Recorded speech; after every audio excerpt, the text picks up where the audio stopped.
بسم الله الرحمن الرحیم ولا حول ولا قوة الا بالله العلی العظیم.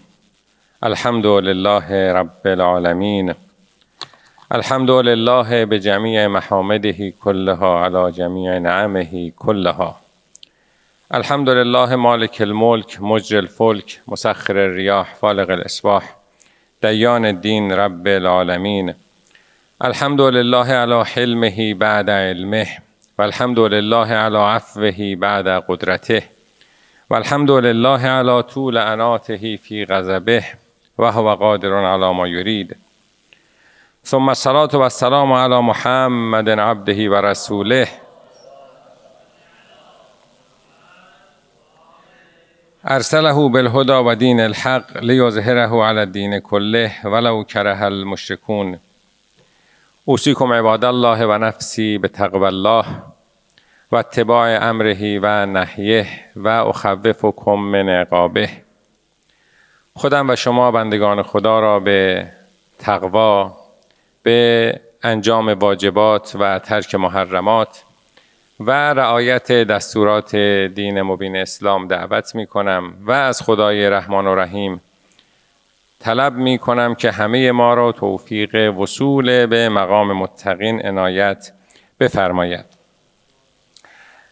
در خطبه های قبل در ادامه مباحث قرآن شناسی به بحث معاد و قیامت و سرنوشت زندگی پس از مرگ پرداختیم و گفتیم که آیات قرآن در زمینه زندگی پس از مرگ به چند دسته تقسیم میشه. پاره ای از آیات قرآن آیاتی هست که اثبات اصل قیامت رو میکنه که چنین زندگی شدنی هست و چنین حیات مجددی قابل باور هست.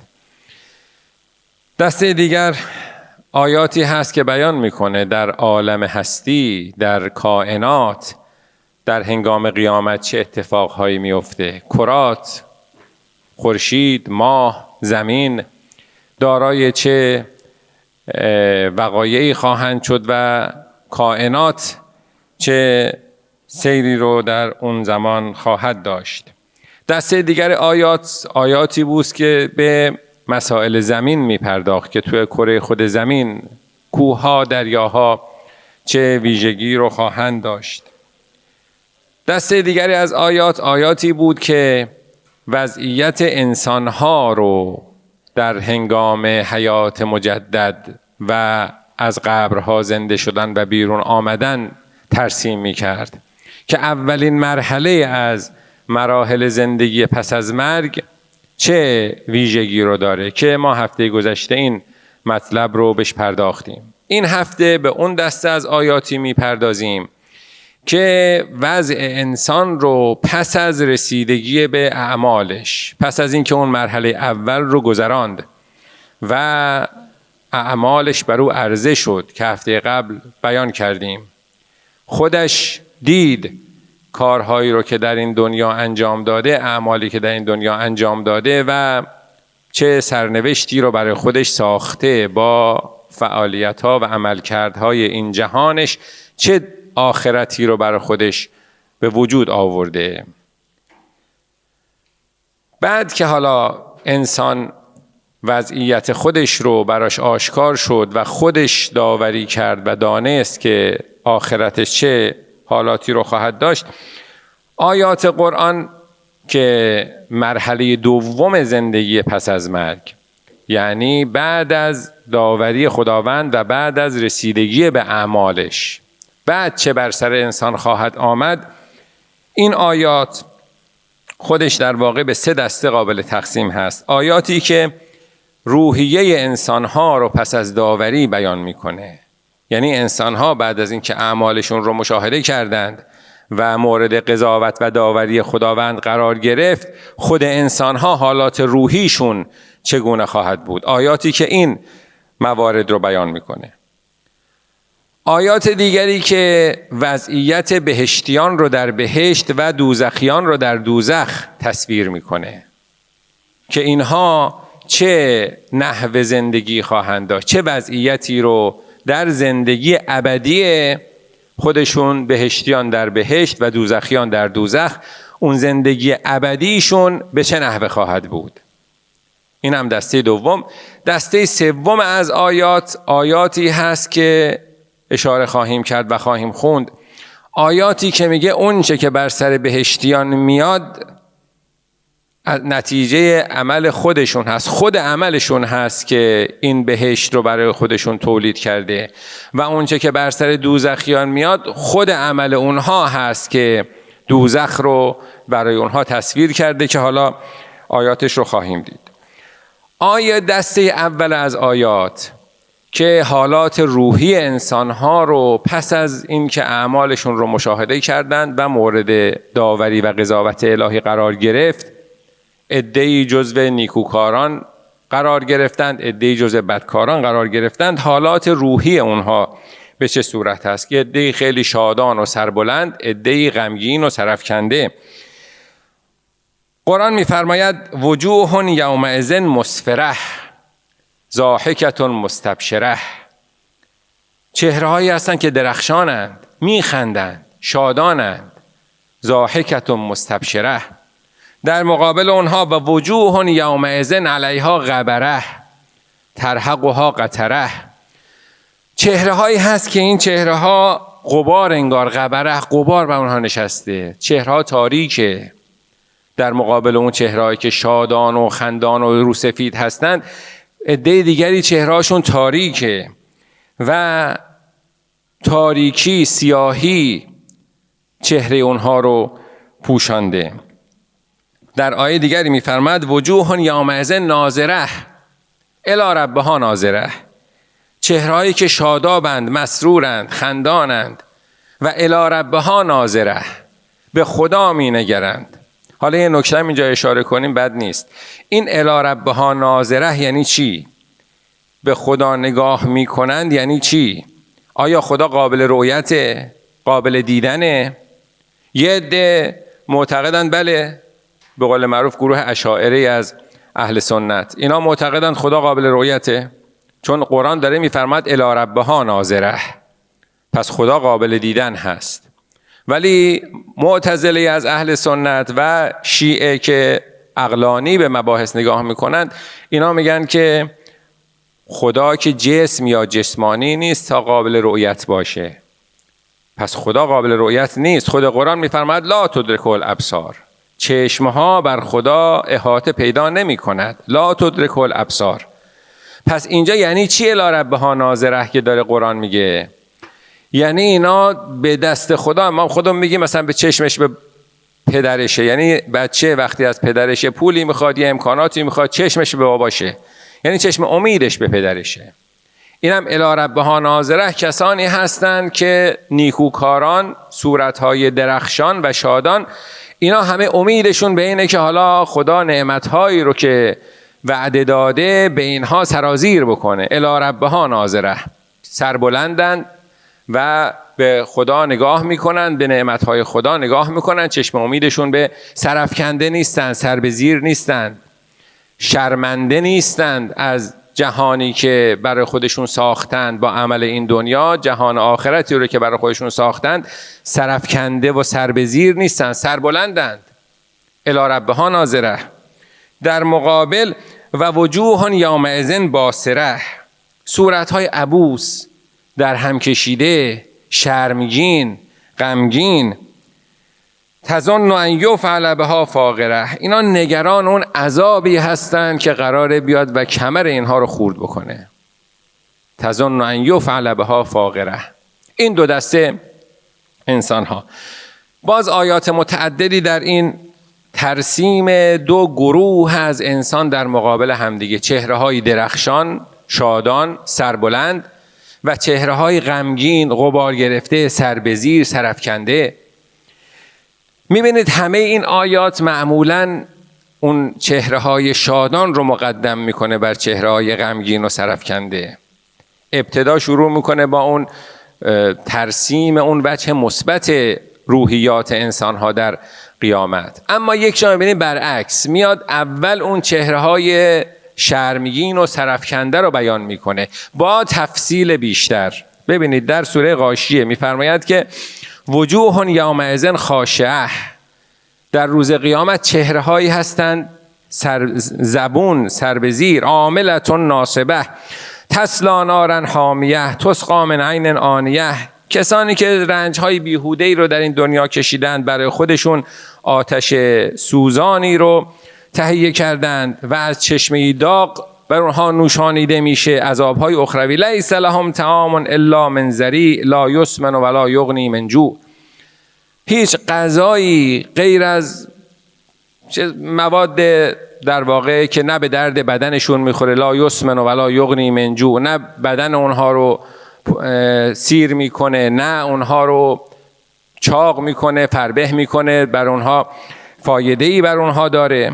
در مقابل وقتی اینها رو ترسیم کرد و یک ناراحتی یک نگرانی ایجاد شد، میاد میگه در مقابلم افرادی هستند وجوه یومئذ ناعمه، چهره‌های شاداب، لسعیها راضیه، اگر اونها ناراحت بودند از کارهایی که در این دنیا انجام دادند، این گروه دوم لسعیها راضیه، تلاش‌های خودش که در این جهان برای خودش جهان آخرت رو تولید کرده راضی هستند از عمل خودشون، میگن ما چه خوب در دنیا عمل کردیم و زندگی اخروی خوبی رو برای خودمون تهیه کردیم. فی جنت عالیه، در بهشت برین، لا تسمع فیها لاغیه، در بهشت هیچ حرف بیهوده‌ای نمیشنوند، فیها عین جاریه، در اونجا چشمه‌های جاری وجود داره، فیها سرر مرفوعه، تخت‌های رفیعی در اونها وجود داره، و اکواب و موضوعه و نمارق و مصفوفه و زرابی و مبثوثه، نعمت‌های بهشتی رو پشت سر هم ردیف میکنه. پس این دو گروه، یک گروه که از عمل کرده خودش در این دنیا پشیمانه، ناراضیه، میبینه که با کار خودش در این دنیا چه زندگی رو برای خودش به وجود آورده و عذاب‌های اخروی، اینو دونستید. در مقابل هستند کسانی هم که نسبت به عمل کرده این دنیاشون راضی‌اند، شادانند و نعمت‌های الهی بر اونها سرازیر هست و اونها رو در بر میگیره. این تقدیم و تأخیر به نظر میاد جنبه تربیتیش مهم هست که وقتی که میخواد این ذکر، چون آیاتی که در قرآن ذکر میشه همش برای تربیت هست، برای این هست که آینده رو به انسان نشون بده و انسان رو ترغیب بکنه به این که از زندگی خودش به نحوی استفاده بکنه که بهشت رو برای خودش بخره. در روایات ما هم هست که قیمت وجود شما بهشته، فلا تبیعوها الا بها، خودتون رو به کمتر از بهشت نفروشید. قیمت انسان بهشته و اگر انسان بهشت رو برای خودش به دست نیاره، خودش رو به کمتر از قیمتش فروخته، ضرر کرده. قیمت شما بهشته، فلا تبیعوها الا بها، به غیر از بهشت خودتون رو نفروشید، خودتون رو خرج آینده بی ارزشی نکنید. آینده‌ای که ارزش شما رو داره بهشت است. این دسته اول از آیات.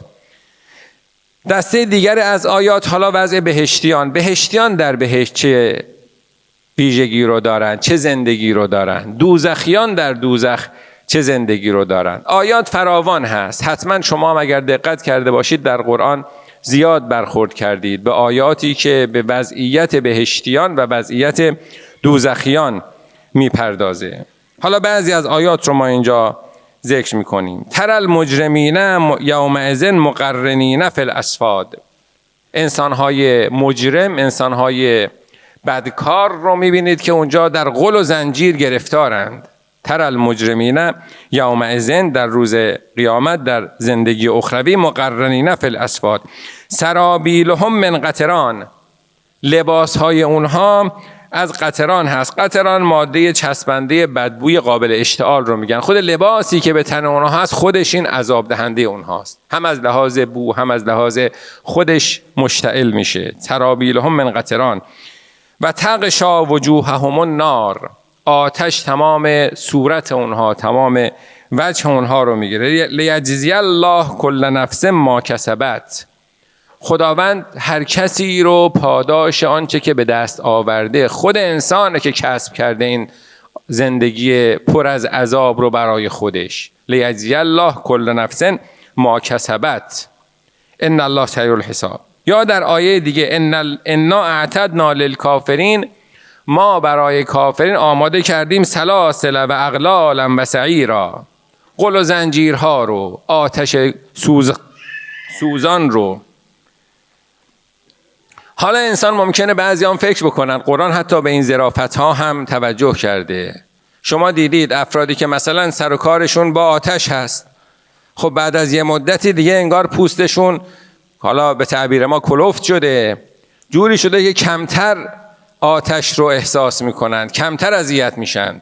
من و شمایی که خیلی با آتش کار نمی کنیم بیشتر اذیت میشیم، چون پوست ما پوست نازکی هست و خیلی وقتا ممکنه دست من بسوزه ولی دست اون کسی که با آتش زیاد کار میکنه نسوزه و پوستش مثلا زمخت شده باشه پوستش. خب ممکنه کسی تصور بکنه که این دوزخیان هم بعد از یه مدتی بالاخره عادت میکنن، پوستشون عادت میکنه دیگه، عذاب اونها رو خیلی آزار نمیده. قرآن حتی به این هم توجه میکنه، میفرماد ان الذین کفروا بآیاتنا سوف نصلیهم نارا، ما کافران رو به زودی آتش رو به اونها خواهیم چشاند، کلما نضجت جلودهم بدلناهم جلودا غیرها، هرگاه پوست اینها در واقع زخیم بشه و پوست اینها دیگه اونطور درد نخواد احساس بکنه، بدلناهم جلودا غیرها، یعنی دائما اینها عذاب رو لمس خواهند کرد در زندگی اخروی، در زندگی که پایان نداره. چنین آینده ای رو برای دوزخیان قرآن ترسیم میکنه. در برابر نعمتهای بهشتیان هم در آیات قرآن زیاد گفته شده که حالا به بعضیش اشاره میکنیم. متکئین فیها علی الارائک، بهشتیان در بهشت بر اریکه ها، بر اون تخت های ارزشمند، در اون اریکه معمولا به تخت های پادشاهی گفته میشه دیگه، در اون تخت های و جایگاه های استراحت رفیع تکیه میزنند. لا یرون فیها شمسا ولا زمهریرا. این هم تعبیراییه که نیاز به توضیح داره. حالا یه موقعی شاید ما برسیم به این بحث مبسوط‌تر از این آیات. الان داریم فقط اشاره میکنیم به مطالبی که در قرآن راجع به زندگی اخروی گفته شده. چطور زندگی هست که نه خورشید وجود داره و نه سرما. لا یرون فیها شمسا ولا زمهریرا. در بعضی از آیات داره که اونها نه از سایه، چون شما میدونید جایی که خورشید باشه خورشید آدم اذیت میکنه، جایی که سایه باشه سرما آدم اذیت میکنه. لا یرون فیها شمسا، نه خورشید هست نه سایه سرد هست. و دانیة علیهم ظلالها، سایه های درختان بر سر اونها. خب وقتی خورشید نیست، سایه درختان، سرما نیست، چه وضع زندگی اونجا؟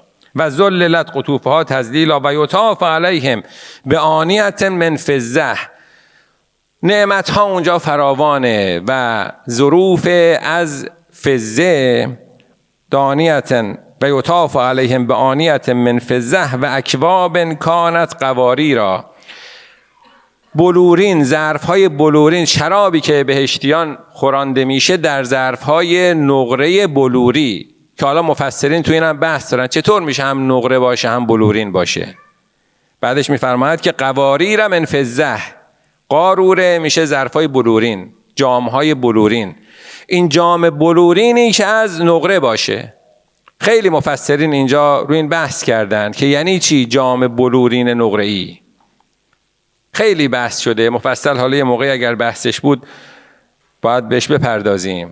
یعنی معلومه که تو زندگی اخروی یه حقایقی هست که خیلی برای ما که در این زندگی دنیا هستیم قابل فهم نیست. این قواریر من فضة، ظرف‌های قاروره، اون جام‌های کریستال، جام‌های بلورین که از نقره است. یعنی چی؟ یعنی بخشش نقره است، بخشش بلوره، یا داخلش بلوره خارجش نقره است، خارجش بلوره داخلش نقره است. این قواریر من فضة نیست، کریستالی که از نقره است. این از مواردیه که بالاخره آقایون زیاد. به هر حال باز آیات دیگری، مثل الجنة التي وعد المتقون فیها انهار من ماء غیر آسن، بهشتی که متقین به او وعده داده شده‌اند نهرهایی از آبی که هیچ وقت اون تراوت و اون تازگی و اون شادابی خودش رو از دست نمیده. ماء غیر آسن و انهار من لبن لم یتغیر طعمه، نهرهایی از شیرهایی که هیچ وقت این شیر فاسد نمیشه، طعمش تغییر نمیکنه. و انهار من خمر لذة للشاربین، نهرهایی از خمری که به خلاف خمر این دنیا، که خمر این دنیا حالا کسانی که تو کتاب ها ما که الحمدلله مبتلا نبودیم و هیچ یک از افراد این جمع به حمدالله مبتلا نبودید، ولی همه خوندیم و شنیدیم که کسانی که اهل خمر هستند بعدش سردردی دارند، یه اذیتی در جسمشون دارند، ولی خمر بهشتی لذة للشاربینه، هیچ اذیت بعدی هم برای کسی که از او استفاده میکنه نداره. و انهار من عسل مصفی و لهم فیها من کل الثمرات، نعمت ها با زیاده. تو آیات متعدد قرآن دیدید فراوان به نعمت های بهشتیان اشاره میکنه. حالا یه سوالی که اینجا پیش میاد اینه، آدم خسته نمیشه؟ بالاخره چقدر آدم میخواد از این امکانات بهشت استفاده بکنه که حالا انواع و اقسام این انهار و این میوه ها و اینها، خب بعدش چی؟ آدم قرار ابدی در اینجا زندگی بکنه، بهشتیان قرار زندگی ابدی در بهشت داشته باشند. خب بعد از چند وقت آدم خسته میشه. آدم هر جایی هم هر چقدر براش جذابیت داشته باشه تو این دنیا تجربه کردیم، وقتی به بهترین باغ‌ها، بهترین امکانات که بریم فوقش یه هفته، 2 هفته، 1 ماه، 2 ماه، 1 سال، 2 سال، بعدش هم خسته میشه دیگه. پس چطوری بهشت که این مسئله در او اتفاق نمیفته؟ قرآن میفرماید که ازلفت الجنة للمتقین غیر بعید هذا ما توعدون لكل اواب حفیظ، ما برای متقین، برای پرهیزگاران بهشتی رو که خیلی هم بعیدم نیست، خیلی دست نیافتنی نیست، قابل دست یافتنه و خداوند بهشت رو برای انسان دست یافتنی کرده. کافی انسان در این دنیا مراقب اعمالش باشه، مراقب سخنش باشه، مراقب رفتارش باشه، بهشت در اختیاره. بهشت دست نیافتنی نیست، غیر و بعیده، بعید نیست، خیلی دست یافتنی و نزدیکه. و ازلفت الجنة للمتقین غیر بعید.